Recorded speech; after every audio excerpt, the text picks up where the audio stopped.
Hey guys, welcome to our YouTube channel. तो आज हम chapter 4 occurrence of carbon and its compound in nature, आज हम यहाँ से स्टार्ट करेंगे। चैप्टर नंबर 4 से आज हम स्टार्ट कर रहे हैं। ये कार्बन और उसकी बहुरूपता, कार्बन और कार्बन के कंपाउंड्स, यानी कार्बन और कार्बन के जो यौगिक होते हैं वो क्या क्या हैं। तो चलिए हम लोग स्टार्ट करते हैं। कार्बन क्या है? तो कार्बन, जैसे हम सभी जानते हैं, काला चीज जो कार्बन आजकल तो फेस में भी लगाया जा रहा है, बहुत वाइडली यूज किया जा रहा है। तो कार्बन कोल हुआ, कोक हुआ, और ये तो नेचर में पाए जाने वाले ऐसे ही किसी भी वस्तु को जलाएंगे आप तो आपको कार्बन मिलेगा। तो ये नेचर की बात है। तो हम किसी भी चीज को जलाने पे हमें कार्बन मिलता है। ठीक है।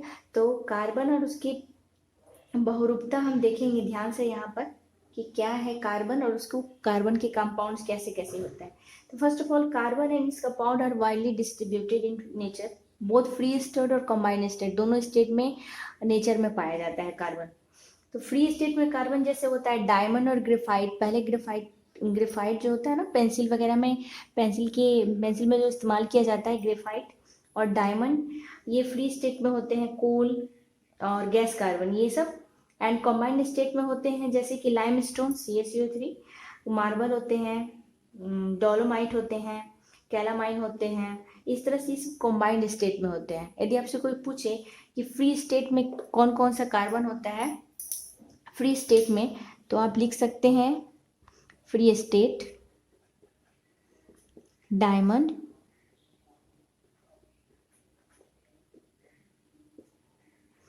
ग्रेफाइट। आप ये फ्री स्टेट में लिख सकते हैं कि फ्री स्टेट में क्या क्या होता है। ठीक है। यदि आपसे कोई पूछे, यदि क्वेश्चन आए, कोल, कोयला तो सभी देखे हैं ना, गैस कार्बन,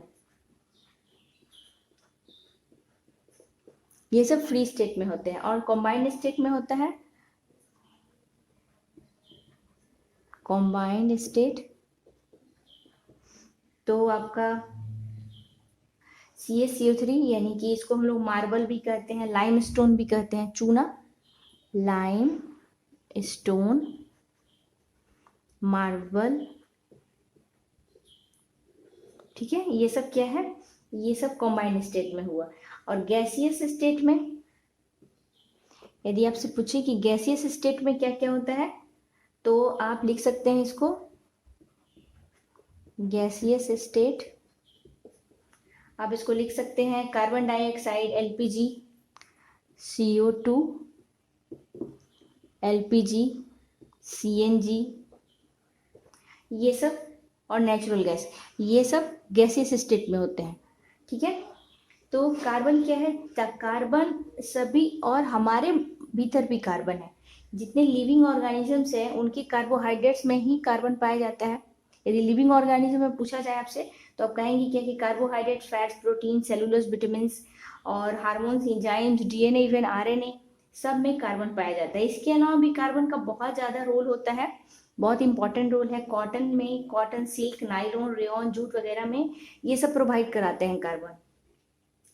और मेडिसिन में भी कार्बन का यूज़ है, जैसे कि मलेरिया की दवाई बनाने में क्यूनिन को, पेनिसिलिन और फिनोमिया में, और क्लोरोसेटेमाइटिन और फॉर टाइफाइड में। और इसके अलावा बहुत सारा पेपर में, सोप में, परफ्यूम में, पिगमेंट्स में, और इसके अलावा बहुत कुछ। ठीक है। तो ये सब मेजर है, मतलब जिसको हम लोग अभी जानते हैं, आपके सिलेबस में भी है। तो ये सब एक इंट्रोडक्शन हुआ कि carbon free state, combined state, gaseous state, और इसके अलावा लिविंग ऑर्गेनिज्म में कहाँ कहाँ पाया जाता है। इसके अलावा हमारे मेडिसिन वगैरह से लेकर और भी, जैसे हम जिसका इस्तेमाल करते हैं अपने ब्यूटी के लिए, उसमें भी इस्तेमाल कार्बन का किया जाता है। ठीक है। तो ये कार्बन कार्बन एक फ्री कार्बन एक एलिमेंट है जो हमारे नेचर में पाया जाता है बहुत वाइडली। कार्बन साइकिल में हमारे देखेंगे क्या कि it is continuous circulation of carbon from the environment through organic और इनऑर्गेनिक सब्सटेंस। इन ऑर्गेनिक और इनऑर्गेनिक सब्सटेंसेस के द्वारा हमें इन्वायरमेंट में फिर से मिलते रहता है। अब क्या है कि हम जैसे ही उसको रिमूव करते हैं, फिर से वो हमारे पास चला आता है, रिमूव करेंगे फिर से वापस, तो ये कार्बन साइकिल बनते रहता है। जैसे रिमूव किया, रिमूवल ऑफ कार्बन में आप देखेंगे क्या कि इन्वायरमेंट से रिमूवल ऑफ कार्बन, ठीक है, तो अब इसको देखेंगे कि रिमूवल ऑफ कार्बन में कि कैसे ये रिमूव होता है नेचर से, मतलब इन्वायरमेंट से कैसे रिमूव होता है। लेकिन ये पूरी तरह से रिमूव नहीं होता, फिर से हम एक साइकिल चलते रहता है, यहाँ से गया फिर वापस फिर चला आया। तो पहले रिमूव कैसे होता है उसको देखते हैं कि carbon is mostly removed by carbon as carbon dioxide from the environment in various such as, जैसे कि बहुत तरीके से ये रिमूव होता है। सबसे पहला तरीका है क्या कि ड्यूरिंग फोटोसिंथेसिस, प्रकाश संश्लेषण की क्रिया के दौरान कार्बन डाइऑक्साइड जो गैस है, ये कार्बन डाइऑक्साइड गैसियस स्टेट में जो होता है वो इस्तेमाल किया जाता है पौधों को उनकी प्रकाश संश्लेषण की क्रिया में।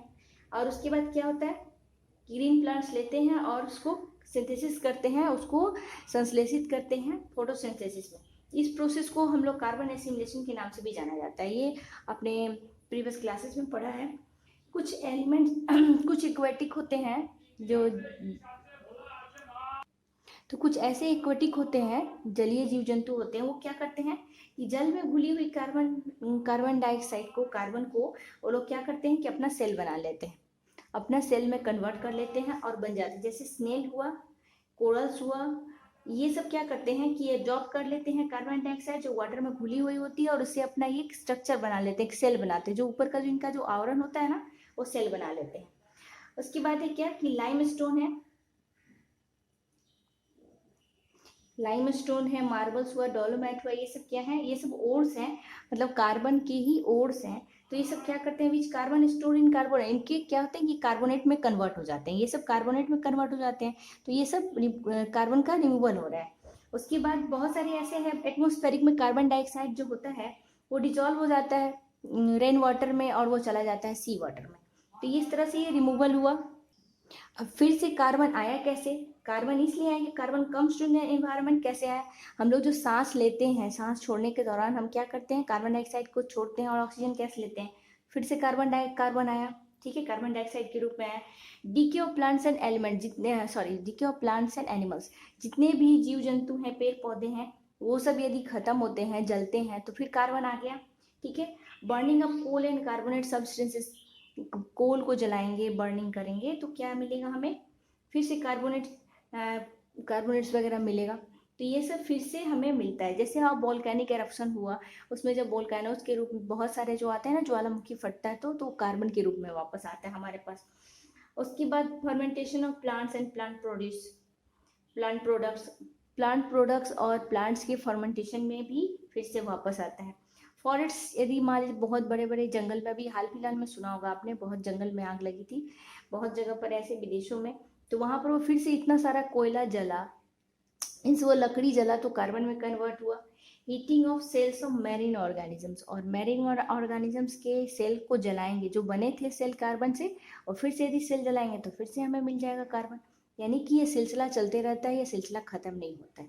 तो ये कार्बन अपना एक साइकिल पूरे इन्वायरमेंट में बना के रखा है, यानी कि कार्बन नहीं जाता है, एक तरफ से जाता है तो दूसरी तरफ से फिर वापस उसी के रूप में आ जाता है। तो हम लोग यहाँ पर देखेंगे एलोट्रोप्स ऑफ कार्बन, यानी कि एलोट्रोपी किसको कहा जाता है, यानी कार्बन की बहुरूपता। कार्बन कितने वाइडली रूप से फैला हुआ हमारे नेचर में, तो इसको हम लोग बहुरूपता कहते हैं, कार्बन के बहुत रूप, ठीक है। सिंपल लैंग्वेज, कार्बन की बहुत रूप, अनेक प्रकार के रूपों से बना हुआ है कार्बन, और हम इस्तेमाल भी करते हैं। तो एलोट्रोप्स ऑफ कार्बन में हम यही देखेंगे कि कुछ एलिमेंट्स होते हैं like carbon, sulphur, phosphorus, it is may exist in more than one form, एक फॉर्म से दूसरे फॉर्म, मतलब बहुत सारे फॉर्म में होते हैं, एक फॉर्म में नहीं रहते हैं, वो बहुत सारे फॉर्म में होते हैं। तो इनकी having more or less different properties, जैसे carbon exist as diamond, graphite, coal, coke. तो कार्बन जैसे बहुत सारे स्टेट में पाया जाता है, में उनकी अवस्थाएं हैं, diamond, graphite, coal, Coke, gas carbon, charcoal, ये सब में हमें पाया जाता है। तो एलोट्रोप्स किसको कहते हैं, डिफिनेशन एलोट्रोपी का यही है कि the property by virtue of which an element can exist in two or more, एक या उससे अधिक, दो या दो से अधिक जो एलिमेंट्स होते हैं, मीन्स एक एलिमेंट की दो या दो से अधिक प्रॉपर्टीज हो, उनकी डिफरेंट फिजिकल प्रॉपर्टीज हो जाते हैं लेकिन उनके केमिकल प्रॉपर्टीज एक ही रहते हैं, ठीक है। द प्रॉपर्टी, ऐसा गुण, by virtue of which an element can exist in two or more forms, having different physical properties, इनका डिफरेंट फिजिकल प्रॉपर्टी होता है लेकिन सेम केमिकल प्रॉपर्टीज होता है, इज कॉल्ड एलोट्रोपी। ठीक है, and different forms are called allotropes. उनके जो फॉर्म्स होते हैं, जो उनके प्रकार होते हैं, जो इस प्रकार में पाए जाते हैं, उनको एलोट्रॉप्स के नाम से जाना जाता है। इनके एलोट्रॉप्स क्यों होते हैं? The property of allotropy happens to occur due to the difference in crystal structure. इनके जो क्रिस्टल स्ट्रक्चर है हर स्टेट में ये बदलते रहता है, तो इनके फिजिकल प्रॉपर्टी चेंज होगा लेकिन केमिकल प्रॉपर्टीज होता है वो कभी चेंज नहीं होता है। Different in number of atoms in molecules, उनके डिफरेंट एटम्स हो जाते हैं, जैसे एटम्स में पढ़ा है आपने। Different in internal energy of the molecules, उनके इंटरनल एनर्जी चेंज हो जाते हैं, तो इसीलिए ये बदल जाते हैं, इनके एलोट्रोप हो जाते हैं, यानी कि बहुरूपता हो जाती है। तो allotropes of carbon mainly two types के होते हैं। इनको टू ग्रुप्स में डिवाइड किया गया, एक है क्रिस्टलाइन और दूसरा है एमॉर्फस। एमॉर्फस मीन्स होता है जिसका कोई निश्चित रूप या आकार नहीं हो, ठीक है, यानी कि शेपलेस या किसी भी शेप में भी हो सकता है, having well defined crystal structure. तो amorphous having no well definite structure और माइक्रो क्रिस्टलाइन। क्रिस्टलाइन का मतलब होता है क्या? Having well defined crystal structure, जिसका एक अच्छा स्ट्रक्चर हो, अपना एक स्ट्रक्चर हो, अपनी एक आकृति हो, अपना एक रूप हो। और एमॉर्फस जिसका कोई स्ट्रक्चर या कोई क्रिस्टलाइन स्ट्रक्चर नहीं होता है, ठीक है। तो इसको फिर क्रिस्टल ये दो भागों में, ये फिर चार भागों में डिवाइड हो जाता है अमॉर्फस में। इस चारकोल हुआ, कोक हुआ, लैम्प ब्लैक हुआ और गैस कार्बन हुआ, और ये क्रिस्टलाइन स्ट्रक्चर में हुआ डायमंड, ग्रेफाइट और फ्लोरीन। तो ये सब हमारे पास है, हम देखेंगे क्या। फिर ये डिवाइड हो जाता है, ये चारकोल डिवाइड हो जाता है किस किस में। देखिए, प्लांट चारकोल होता है, प्लांट चारकोल में होता है वुड चारकोल और शुगर चारकोल। यदि आप वुड को जलाएंगे, लकड़ियों को जलाएंगे, तो लास्ट में किस में कन्वर्ट होगा? वो चारकोल में कन्वर्ट हो जाएगा। और शुगर को जलाएंगे तो वो भी चारकोल में कन्वर्ट हो जाएगा। एनिमल चारकोल दो चारकोल में डिवाइड हो जाता है, प्लांट चारकोल और एनिमल चारकोल। यहाँ मैंने लिखा नहीं है, आपकी बुक में है, आप देख सकते हैं। एनिमल चारकोल में बोन चारकोल आता है और ब्लड चारकोल आता है। यदि आप बोन को भी जलाएंगे तो उसमें भी बोन चारकोल के रूप में आएगा वो, और ब्लड चारकोल भी वही काला कार्बन के रूप में ही हमें मिलेगा। तो डायमंड क्या है? Diamond is the second hardest solid होता है, जिसका बहुत ज़्यादा मेल्टिंग पॉइंट होता है। और ये क्रिस्टल, इसका जो क्रिस्टल होता है डायमंड का, वो ऑक्टाहेड्रल होता है। आपके बुक में देखे होंगे आप, ऑक्टाहेड्रल किसको कहते हैं, कि कुछ स्ट्रक्चर कुछ इस तरह का होता है। देखिए यहाँ पर है, मैं आप लोगों को दिखाती हूँ। तो कुछ इस तरह का स्ट्रक्चर होता है ऑक्टाहेड्रल का, ठीक है। तो ऑक्टाहेड्रल ये है। तो इनके जो कार्बन जो कंपाउंड होते हैं वो काफ़ी बहुत ही स्ट्रांगली बंधे होते हैं, वेरी टाइटली बॉन्ड होता है इनका, और ये इसीलिए ये बहुत ज़्यादा हार्ड होते हैं। यदि आपसे कोई पूछे कि डायमंड इतना हार्ड क्यों होता है, तो रीज़न यही है कि जो कार्बन जो बॉन्ड्स होता है इनके बीच में काफ़ी टाइटली एक दूसरे से ये लोग बॉन्डिंग रहते हैं, इसीलिए इनका स्ट्रक्चर बहुत ज़्यादा हार्ड होता है।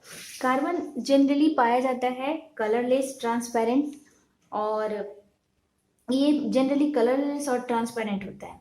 It has high refractive index. आप पढ़ेंगे लाइट चैप्टर में, जब जाएंगे तो आपको इसके बारे में कि ये चमकता क्यों है, क्योंकि इनके स्ट्रक्चर ही ऐसे होते हैं। इनका जो बॉन्डिंग होता है, वो कार्बन का जो बॉन्डिंग होता है, वहाँ से यदि प्रकाश की किरणें गई तो वो उसी में ही जाके टकरा के एक दूसरे में काफ़ी टकराते हैं। अब जब लाइट चैप्टर का स्टार्ट होगा तो आप उसमें देखेंगे, ये अभी तो शायद नहीं मिलेगा, नेक्स्ट क्लासेस में आपको मिल जाएंगे।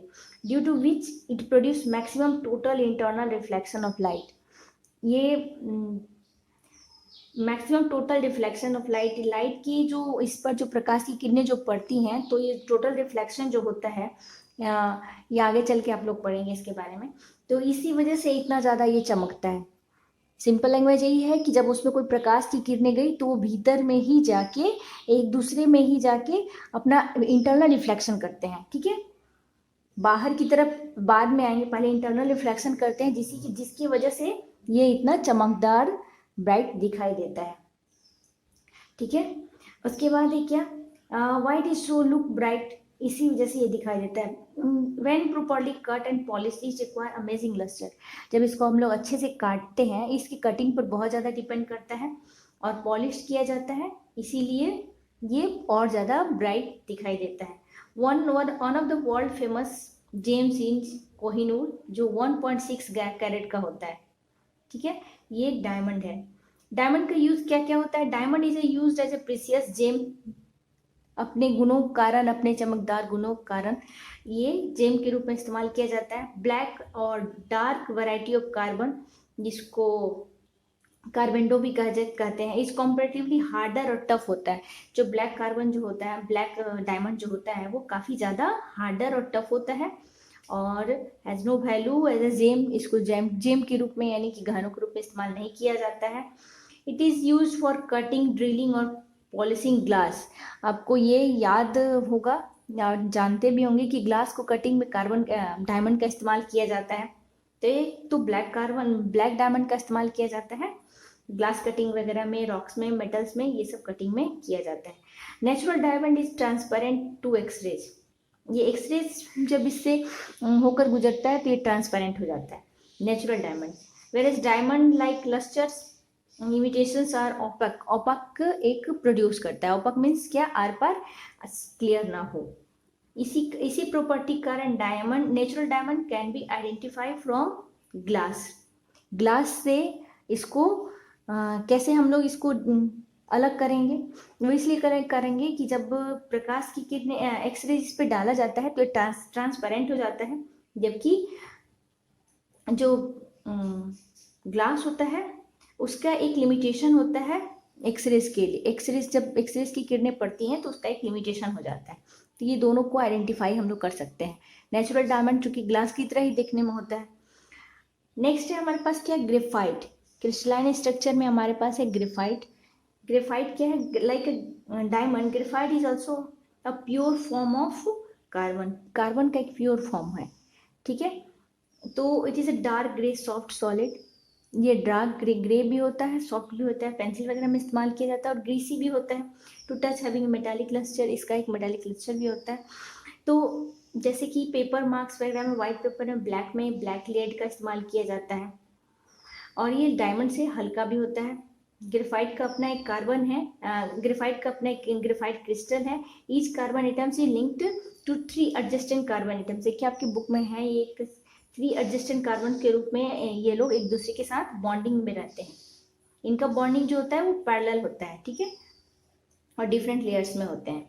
ग्रेफाइट का किस चीज़ में इस्तेमाल किया जाता है? हम लोग सभी जानते हैं, making the cores, lead pencils वगैरह में यूज़ किया जाता है, मार्किंग वगैरह में यूज़ किया जाता है, और मेकिंग इलेक्ट्रोड्स और इलेक्ट्रिक फर्नेस में भी इस्तेमाल किया जाता है, क्योंकि ये गुड कंडक्टर ऑफ इलेक्ट्रिसिटी होता है। इलेक्ट्रिसिटी का गुड कंडक्टर होता है, इसलिए इसको इलेक्ट्रोड्स वगैरह बनाने में भी यूज़ किया जाता है। It is use to making high temperature resistance.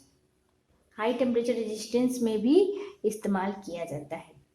Next है हमारे पास ये फ्लोरीन। तो इसका इस्तेमाल another crystalline allotrope form of carbon, जो डायमंड और ग्रेफाइट से बाद में डिस्कवर किया गया।